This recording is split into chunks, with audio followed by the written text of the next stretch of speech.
And of course, staying with this particular story, the East African Community Heads of State have endorsed the admission of the Democratic Republic of Congo to the bloc, making it to the EAC's seventh partner state. At an extraordinary summit of states held virtually on Wednesday, the six heads of state called on the Council of Ministers to begin negotiations with the DRC in order to pave the way for its admission to the EAC. Let's now talk to Luke Anami, a journalist at the East African. Luke has, of course, reported widely on the integration of the East African region. Luke, good evening to you and thank you so much for your time. Is it a done deal now? Is the DRC a member of the EAC? Yes, there are about 10 steps to admit a member to the EAC. So far, the DRC has completed 7 steps. This means the process is about 70% done. So what has happened today is the submission of the findings of the verification mission to the summit. So far, one can actually confidently say, yes, it's a done deal. So you're saying 70% done. Let's talk about these negotiations that, of course, need to be get into. What will they, the heads of state have directed on entail? Now, there are now remaining 3 steps. Out of those 7 steps, there are 3 remaining steps. One is that they will now negotiations at senior, permanent secretary, and ministerial levels scheduled for January 2022. That is, the Council of Ministers will be negotiating specific items as far as the ministries are concerned, the sectors are concerned, that trade, tourism, finance, all those aspects. Then the second consideration, the second item that is remaining to be done is the consideration of the negotiations report by the Extraordinary Council of Ministers, which then shall be finally be done in early next year. And then finally, after that verification, the negotiations have been considered. There will be now recommendations of the Council to the decision of the admission of the DRC by the summit when it meets early next year, probably scheduled for March 2022. Such moves are often based on, what each party brings to the table. Talk to us then about what does the regional bloc really stand to gain from the DRC's membership? Quite a lot. There's a lot that the region stands to gain. One item that stands out is the large population of the Congo, DRC.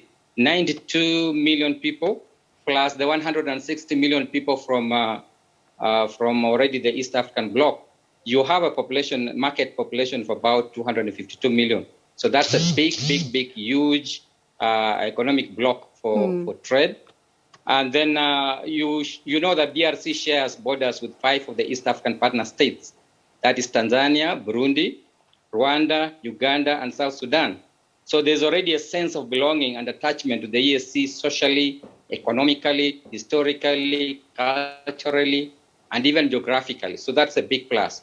Now, since you already have a large market for the EAC region, the alignment to EAC policies, the instruments and the projects and programs will mutually assist to draw synergies, which will push the development of priority sectors like infrastructure and energy for mutual benefit.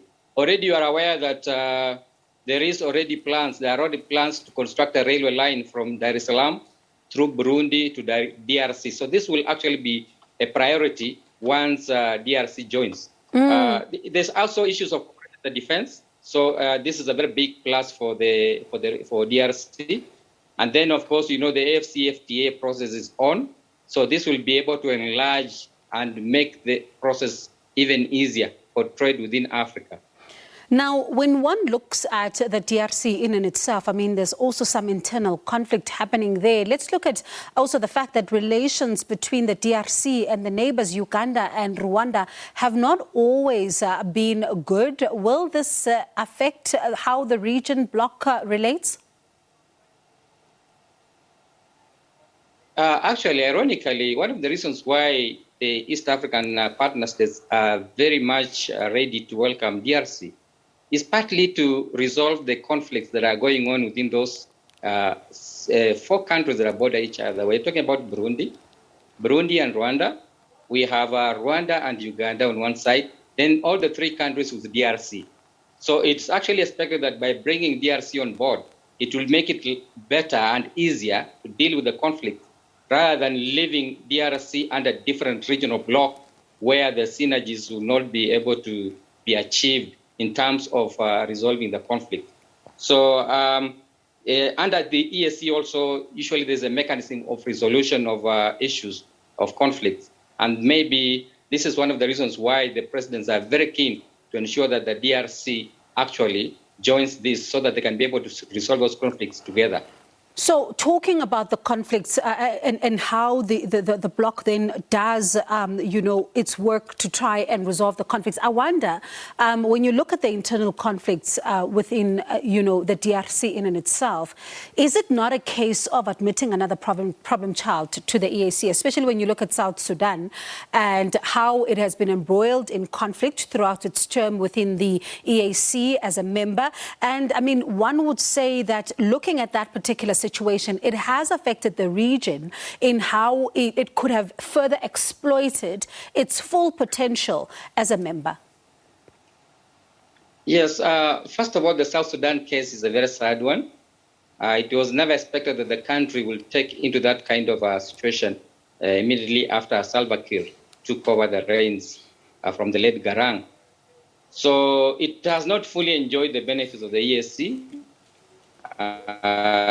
You are right about that.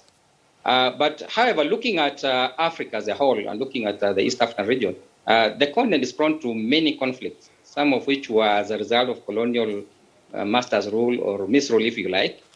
So although each EAC partner state is facing one conflict or the other, if you look at, we have the resurgence of the Al-Shabaab in the region, we have the conflicts in the Congo, of course. You recall that Uganda, Kenya, and Rwanda have been involved in the peace talks in South Sudan before, and the efforts are still going on.